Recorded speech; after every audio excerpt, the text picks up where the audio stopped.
Well, the murder trial of Blade Runner Oscar Pistorius postponed until April 7th in South Africa because one of the judge's two court assessors, as they're known, is sick. Now, this happens just as Pistorius was expected to testify on the fatal shooting of his girlfriend, Riva Steenkamp. Let's talk about the case now with Robert Schalk, Keisha Hebben. Both are defense attorneys and former prosecutors.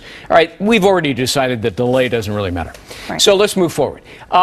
Is it your belief that the defense team must think things are going really bad to put our client on the witness stand? Yeah, normally defendants don't testify. I would say 9 out of 10 or even 10 out of 10 times they don't. In this case, he's the only living witness to what happened. Everything else is circumstantial. So they must think if we don't put him on, we're cooked. You know, Keisha, they must feel like, hey, wait a minute. There is this damaging ear witness testimony, the sounds of an argument, female screams preceding the shooting. Right. So we got to put Oscar on the witness stand to, you know, explain it away. Otherwise, the judge is going to think intentional killing. Right, and I think he's going to have a difficult time explaining where those screams came from. And I know his defense attorneys indicated, well, he has a woman-sounding scream when he's anxious, but come on. And come on, who's going to buy that? Yeah, if I was the prosecutor, I would have a field day cross-examining him. You know, the other thing, Robert, is that the ballistics expert took the witness stand, and he said, I've analyzed the sequence of events, and Riva Steenkamp was shot first in the hip, then the arm,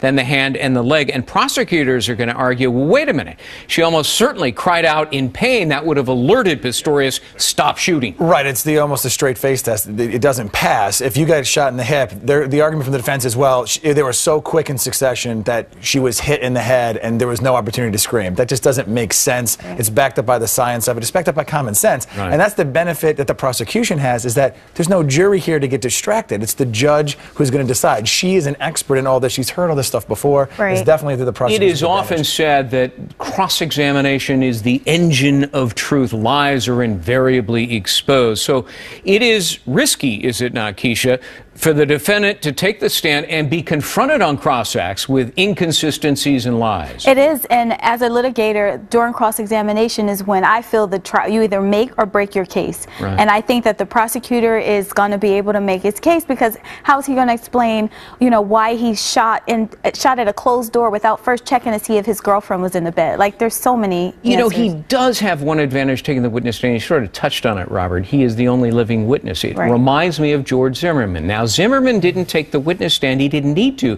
He testified off the witness stand with a video narration, his statements to police. Right. The Zimmerman case is different because he was able to get his story out through the videotapes. We don't have that here. Right. Pistorius is boxed in. He's got to go. He's got to try to sell it to the judge to make this work for his case. But the question then becomes is, does what he say equate to a lesser included charge? Is he going to set himself up for manslaughter, or is that the end game? And here's where it comes to what is known in the United States as the imperfect self-defense, an honest but mistaken belief that your life is in imminent danger. That's really what's going on here, reminiscent of Lyle and Eric Menendez, who murdered their parents. They said, oh, well, we thought Dad was going to kill us, so we had to kill, but it was all a big mistake. Right, and then it can actually end up ending in a conviction. And in this case, you think it's an intruder, but you don't give any warning. You shoot through a door. So he's already, if he goes on the stand and states that, he's already shown that he's acted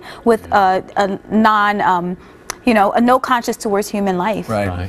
You know, the other thing that struck me is that prior bad acts is usually inadmissible here in the United States. Well, it comes in under South African law. He's getting buried. But I think it helps him. See, now you think he's getting buried with the prior bad acts of reckless use of a gun, and so firing a gun through the roof, firing a gun here and there and everywhere. The defense, can they not use this to their advantage to say, wait a minute, he's reckless with a gun, and he was reckless that night, it wasn't intentional. Well, again, that's the setting up the whole, if a manslaughter conviction for the defense is a win, they're never going to admit it. No one's going to say it out loud, but any defense attorney who's done a case like this knows that if he's only convicted of manslaughter, it's still a win in the Yeah. sense that he's not spending the rest of his life in prison. Because, you know, the punishment a whole lot less. All right, Keisha Heaven, Robert Schalk, good discussion. We'll wait and see. April 7th, it resumes. Thank you. Thank you. Art? Good discussion indeed. So coming up, a couple is coming to Tinseltown, a new couple. We're going to tell you just how long this pair of American lions, or African lions, hello, have been together and where exactly they're calling home. They're gorgeous.